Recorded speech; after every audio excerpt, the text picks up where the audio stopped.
Hi, I'm Brian, Hi, I'm Merisa. and this is Human Coupling, the show about what it means to be human and being a couple.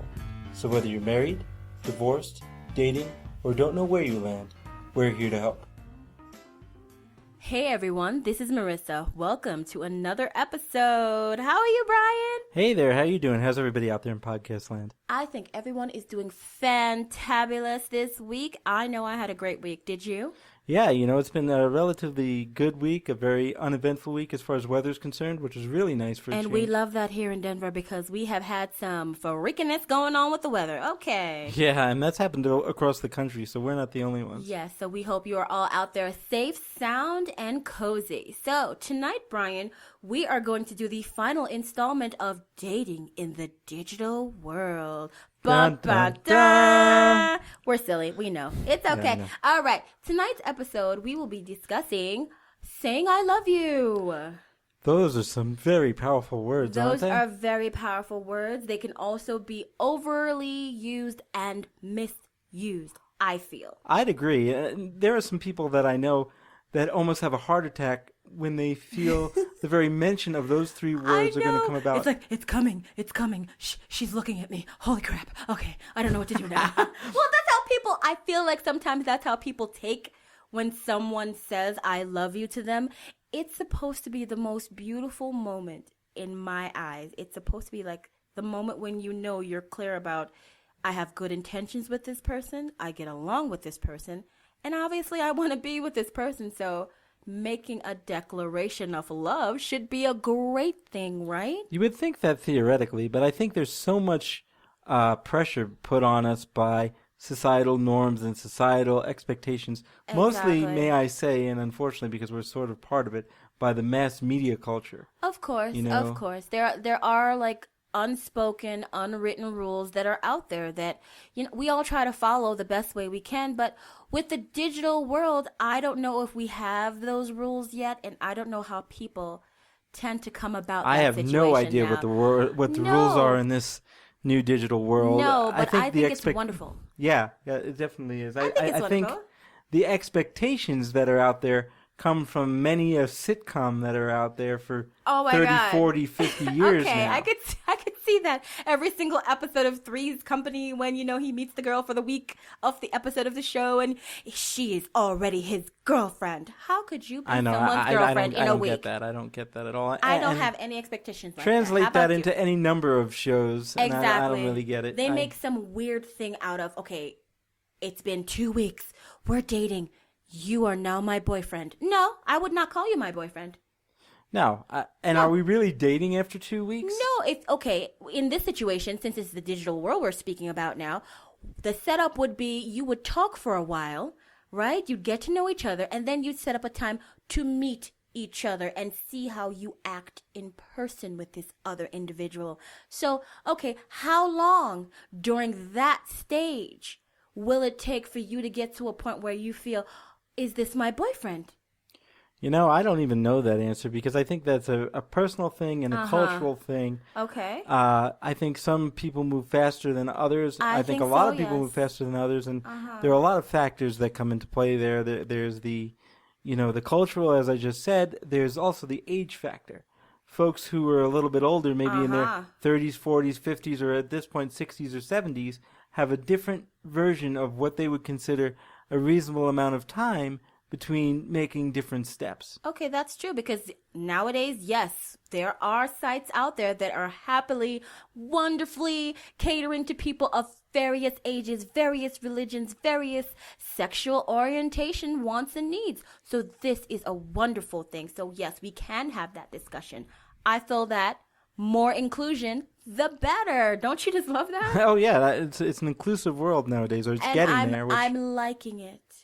I think it's wonderful. Yeah, we are all out there seeking what we want, and everyone has a voice, and they are making it heard, and we're just getting changes so quickly, and I love it. Yeah, no, I think we're in the right place and time. I know, I'm Even liking 13 it. years ago when Marissa and I got together 13 years? on the East Coast in New York City, in a lot of ways, it was like being back in 1953 as far as race relations, as far as interracial couples. Of course. Now, any of you folks out there in podcast land who are from the New York area or the tri-state area or have moved there and see it now, it's a very different place than it was 13 years ago. It is. And when you look at the outer boroughs, like where we live versus Manhattan, which is the New York City that everybody sees on TV, also the attitudes are very different, and the pace at which people go into the newfound realm of things is very different. Thank God, from what I hear, a lot of that is changing with the new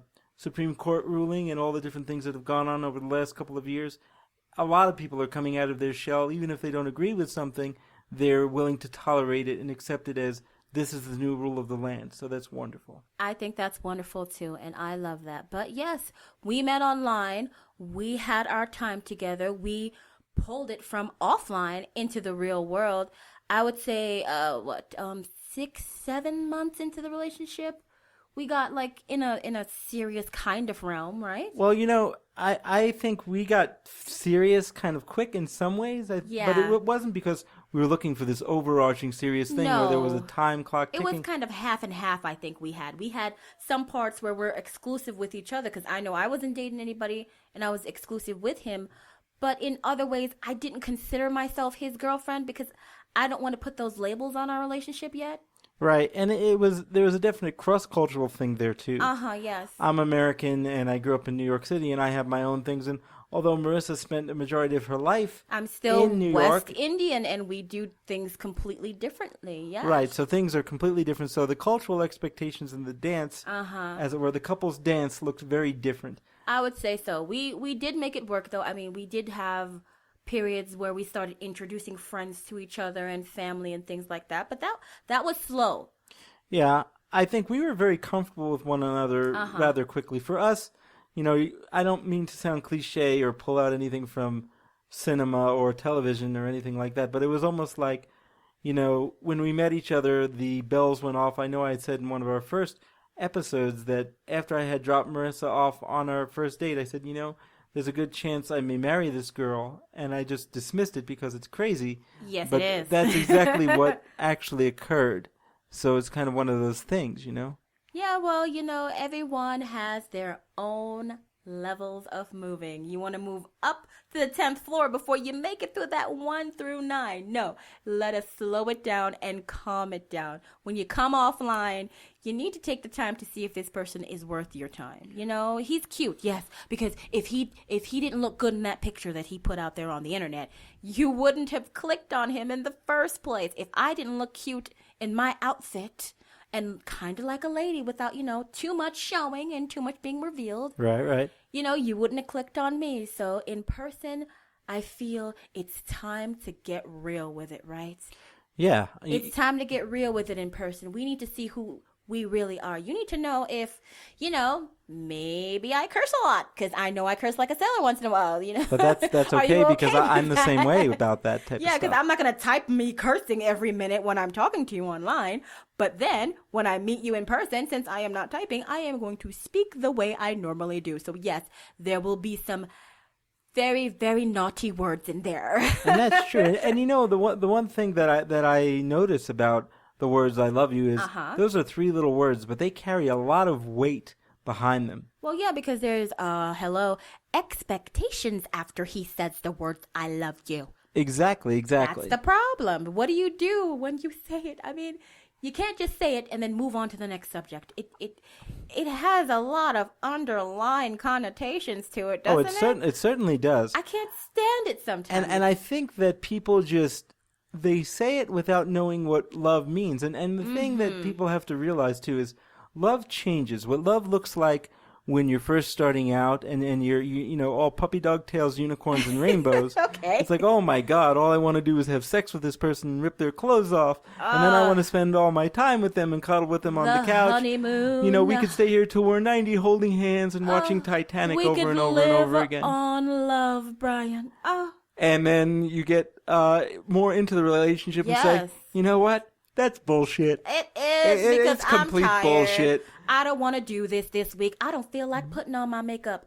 These extensions are getting on my daggone nerve. I don't feel like putting them in this week and paying anyone to sit in a salon and just sit there and trying to look cute for him, and he doesn't notice. Because after a while, we do get complacent, and we don't realize that the person is still trying their best to look all cute for you. But, you don't get that same, oh, baby girl, you look good in that dress. Hello. You don't get that anymore.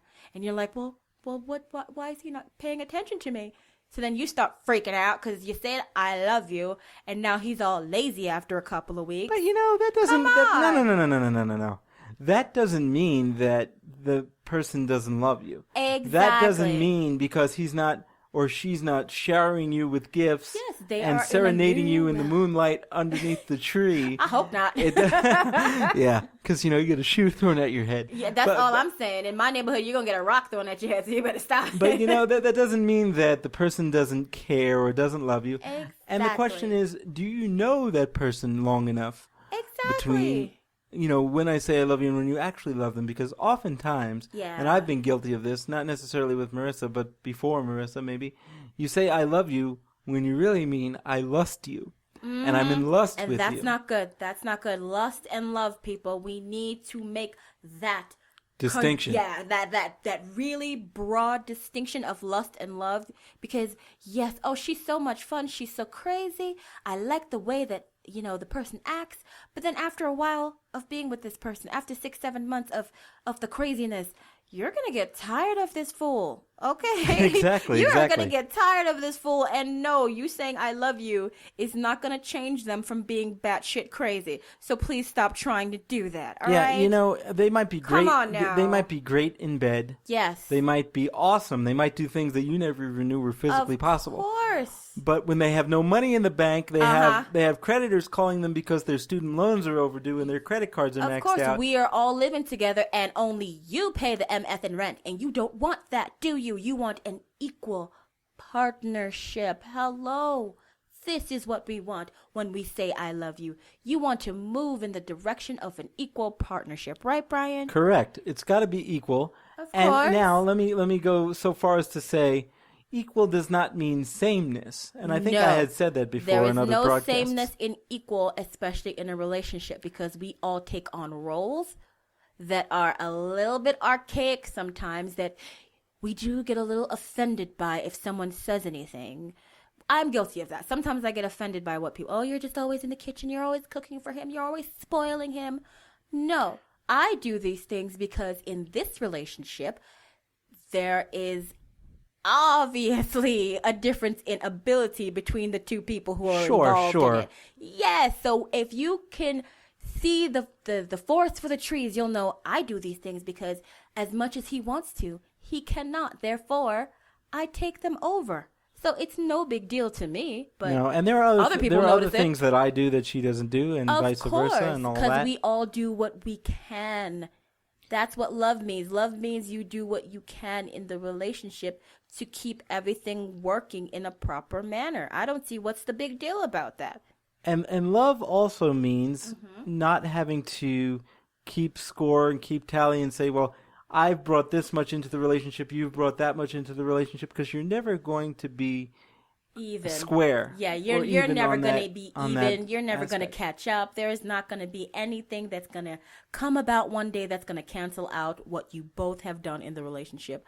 Just chill out and don't take things so seriously. Come on. It's true. I think people have to relax. Exactly. In the relationship, and I think relax. that certain reality shows, the wedding reality shows, all the different ones that are out there, and the dating reality shows, and I think they're all just high strung. Yeah, I think they're putting upon an expectation that is unrealistic. Yes, spend the most money, you'll be the coolest. No, and you then will not. after X, Y, and Z event happen, whether it's a wedding or a vacation or what have you, where do you go from there? What substance do you have to keep things going? Yes, the party is not forever, and neither is that cool, crazy attitude of the beginning of the relationship. That fades a little bit and becomes more of a sedentary, relaxed state that you need to learn how to understand. That monotony is the freaking relationship. Hello. Let's say it again. That monotony is the relationship. If you can survive that, you're in a great relationship. Remember that. Well, there you go. And that's when you say, I love you. That's when you say, I love you. the fact that you've been sitting in that same spot on the couch for the last 3 weeks. Damn right. And it has your butt groove in it. That's right. Thank you for making that comfortable butt groove for me, baby. You are the best.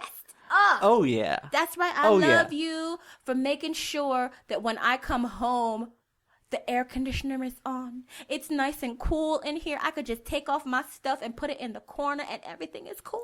Exactly. Thank you. And also the other part of love is when things aren't exactly copacetic, and when maybe there's a health issue, or maybe there's an employment issue, or any kind of a financial issue. Times. Yes, those trying times that are going to try your nerves and try your patience.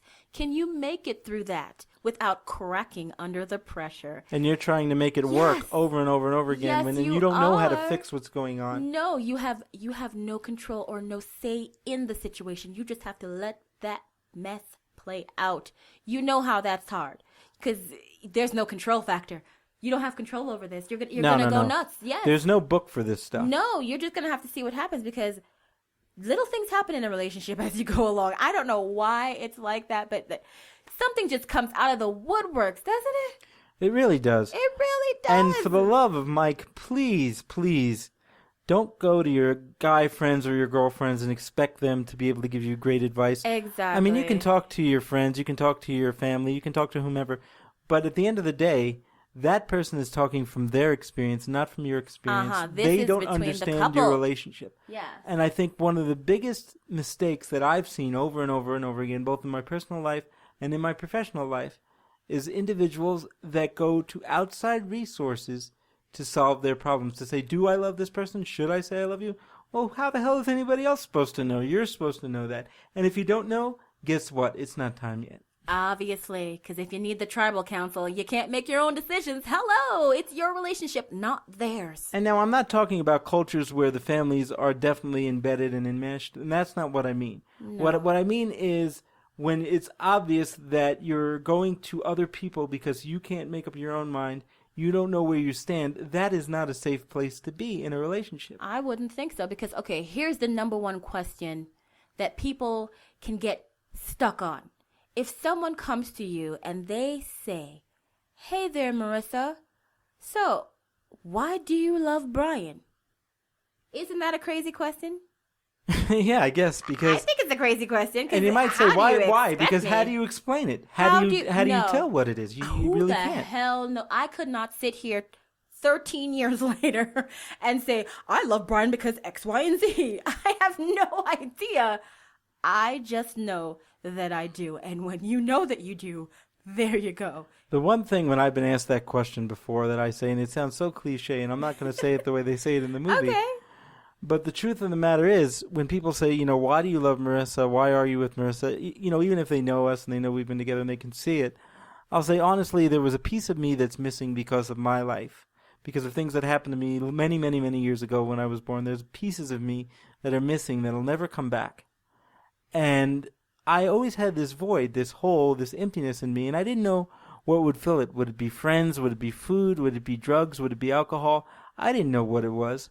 But when I met Merisa, that void got so much smaller that it's almost unrecognizable. And that is what I can say is the most tangible thing I can explain to anybody. Most people look at me cross-eyed when I say that. But that's the easiest way I can say it for me. Of course, that's your experience once again. So there you go, folks. Look within yourself like everyone tells you all the time, and you'll find the reason. You may not be able to explain it to someone else, but guess what? You don't have to. They can look at your relationship from the outside because they'll never be on the inside. They'll never be in bed with you at night. No, they won't. You two are going to be in bed at night. You know why you love this person. So don't let anyone tell you what to think in your relationship. And definitely don't let them encourage you to break up unless there's an absolute reason. Right. Yes, don't let them you can't do that let to other you. people's insecurities, other people's issues, other people's baggage influence what you do with your life. Because they will put that on you. They will. It happens all the time. They may not know that they're doing it, and they're definitely sometimes not doing it maliciously, but their own experience will kind of influence what they're going to say to you when you ask them, should I be upset at him because he didn't call me and he stayed out last night? Yeah, these arbitrary rules that you see is the 3-day rule, whatever. Who knows why that person's doing that? There could be a really good reason. Yes. It could be that he's a total asshole, or it could be it could be that he got into a car accident and he hasn't had time to call you. Yes. I know those are two different ends of the spectrum. Hey, sometimes his phone actually died because that happens because we're on our phone all day. Sometimes you forget to plug that thing in. He didn't hang up on you. Yeah, the phone died. Calm the hell down. Don't make that split decision, because that split decision at the end will get you in trouble. If you would have just calmed down and worked that little situation out before you reacted. Don't be a reactive person. The reactive person doesn't get stuff done. No. That thinker, he's like, okay, this just happened. Let me analyze this. Don't go crazy.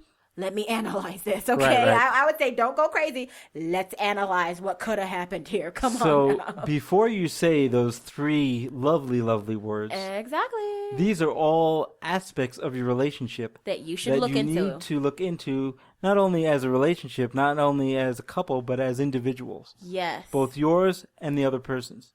And as we're coming closer on the final 5 or 6 minutes of our show here, the one question I'm going to ask you, Marissa, is because I've actually been trying to rack my brain and I can't remember. What? When was the first time that you said, I love you? My friend, I do not know, because if you will remember, you said I love you first, because I did. You know how I grew up. You know how the people who raised me are. We're not very open with our feelings. No, certainly not. I had no idea whether she loved me or not. No, I feel so terrible about this, but I am not. In the beginning of our relationship, I was not a very open book. I was very closed off. I was very standoffish. There was a big giant wall up. And I thought it was me. I thought it was something I was doing wrong. I had no idea. This is just how I was. He didn't understand, and I felt bad because I couldn't explain this to him. But patience and time grew this love. And we're fine. It did. I could say that he said I love you first, and I appreciate that because that helped me along the way. Well, then let me ask you. Do you remember around when? Because I have no idea. I have no idea. It was while we still lived with our families, though. It was. It was in New York. So it was definitely in 2003. 2000, maybe 2004. Yeah, maybe early. It would have been at least a year. It would have been at least a year, because I would definitely not have said that within 6 months, because hell no. No, it had to be at least within 2004, because that would be at least a year. Yes. I don't remember, and I know people say, oh my God, how can you not remember that? That should be such a special moment. But you know what? After 13 years of living with someone, of being with them day in and day out, you don't remember that. But you know what you do remember, Marissa? That you are still in love. Exactly. Yes. You remember being in love. You remember the sentiment. And with that, folks, I'd like to say that's all I personally have to say on the topic. Me too. So bye-bye now. Hey out there in podcast land, it's Brian from The Couple. Do you want more of the laughter, love, and hijinks that is the Human Coupling Podcast? If so, like us on Facebook, friend us on Facebook, subscribe to our YouTube channel, follow us on Twitter, follow us on SoundCloud, follow us on Google+. Would you like to let us know how we're doing, or let us know how you're doing? Or do you have an idea for a show topic? If so, send us an email at humancoupling@gmail.com. Hope to hear from you soon. Bye-bye now.